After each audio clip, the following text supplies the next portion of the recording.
General Miller, let me come to you. Can you help me with something here? Anderson Air Force Base, I understand. This is in Guam, of course.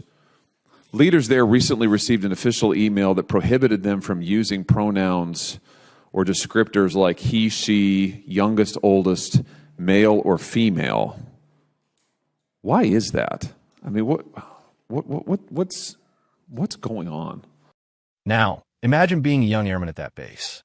You're halfway around the world, away from your family, training for the defense of your country. And someone tells you, by the way, you can't refer to your buddy as he anymore. It's the kind of headline that makes you wonder if people at the top have completely lost the plot. Senator Hawley, thank you for that question. Actually, that is, we've been talking a lot about that because it was an email, from my understanding, that went out locally from one of the commanders there, and I don't remember at what level. I don't know if it was a group commander or the wing commander there. I believe that it was a Facebook post that went out based on a question. It is not the Air Force policy to not use pronouns.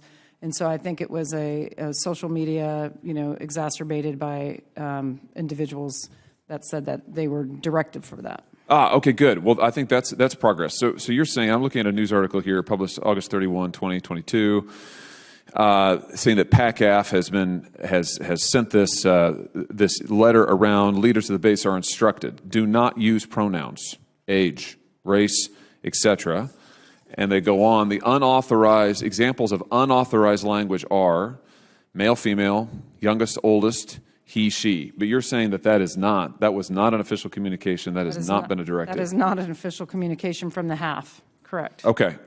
And so your position to me is today that is not policy, and that they have not been so instructed. That is correct. This is a social media policy kerfuffle. I mean, this is not real. It's not happening.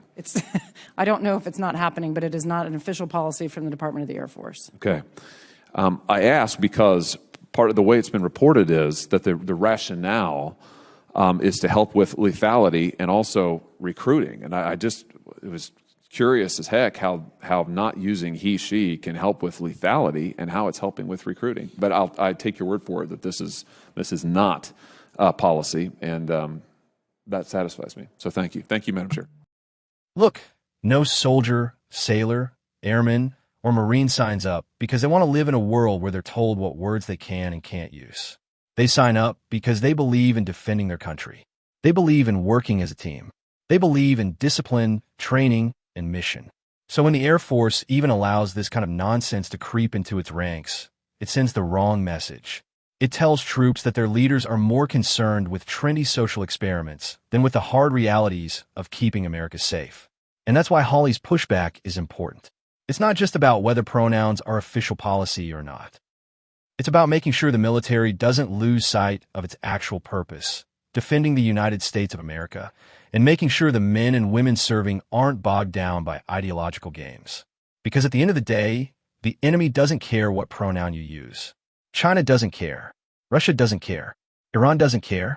What they do care about is whether our military is focused, disciplined, and ready. And that's where our leaders' attention needs to be.